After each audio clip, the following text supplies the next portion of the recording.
Mercredi 7 juin, les essais commencent. Au volant, Jean-Pierre Jabou. À bord, Bernard Giroux, l'envoyé spécial de TF1. 14 points. Ici, sans problème, maintenant, accélération vers la courbe d'Alep. Là, ici, on passe à peu près aux alentours de 300.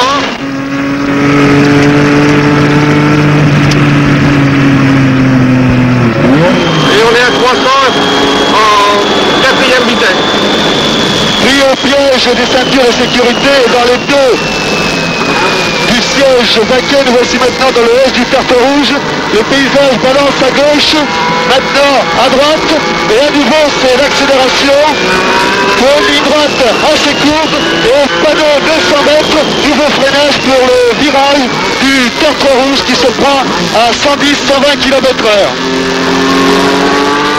Et là on attaque la ligne droite des Inaudières, et je suis en troisième vitesse. Il y a une courbe qui se présente et qui se passe en quatrième. Et à ce moment-là, c'est le moment où l'on regarde ses manos, où l'on regarde son contour, on regarde sa pression d'huile pour voir si tout va bien.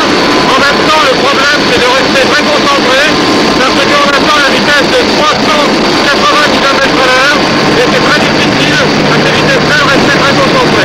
Au fur et à mesure que la vitesse s'accroît, la largeur de la route semble décroître. Le ruban de bitume rectiligne, enserré entre ses parois d'acier, devient un entonnoir dans lequel la voiture, comme aspirée, s'engouffre. L'horizon devient un point que les yeux du pilote, comme hypnotisés, visent. L'espace est modifié, le temps arrêté. 300, 320, 340, 360 km/h. La Renault se rue vers la courbe des Hunaudières, cachée derrière une bosse. Mais pour le pilote, c'est comme si cette bosse était transparente. À cette vitesse, il doit anticiper pour placer la voiture sur sa trajectoire idéale. Un infime temps de retard et ce serait la catastrophe. Cette seconde bosse annonce l'approche du virage de Mulsanne. À son passage, la voiture s'allège et tout de suite après s'écrase sous un violent freinage qui, en moins de 300 mètres, fait tomber la vitesse de 360 à 70 km/h. Voici maintenant le virage le plus lent, celui de Mulsanne, et à nouveau, c'est l'accélération. Et là, je remonte la vitesse, c'est d'abord une portion où la vitesse est très grande, puisqu'on prend 340 km/h. Le seul problème, c'est ces deux courbes, et on arrive à un freinage qui est très difficile, qui est le freinage ici à la police, juste après cette courbe. Dans le virage d'Arnage, avec les pins de chaque côté qui semblent longs, très longs, et qui aussi semblent se balancer. Le paysage défile. Jean-Pierre Jabou maintenant jette sa voiture sur la droite, puis sur la gauche dans le S d'Indianapolis. Là aussi, il faut utiliser toute la surface du macadam, du bitume, et c'est l'accélération à nouveau.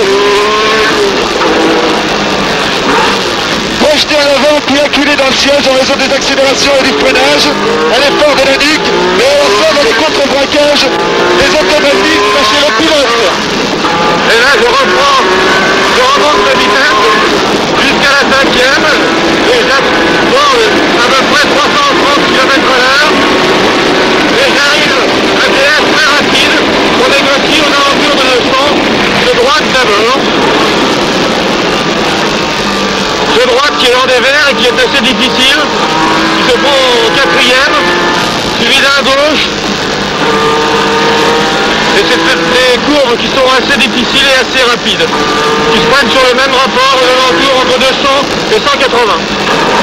Vision tout à fait extraordinaire, au ras du sol, où tout semble irréel, une vision tout à fait particulière. Sans doute qu'au bout de 24 heures, il y aura la fatigue qui peut contrarier l'évolution du pilote. Mais là, tout est appris par cœur.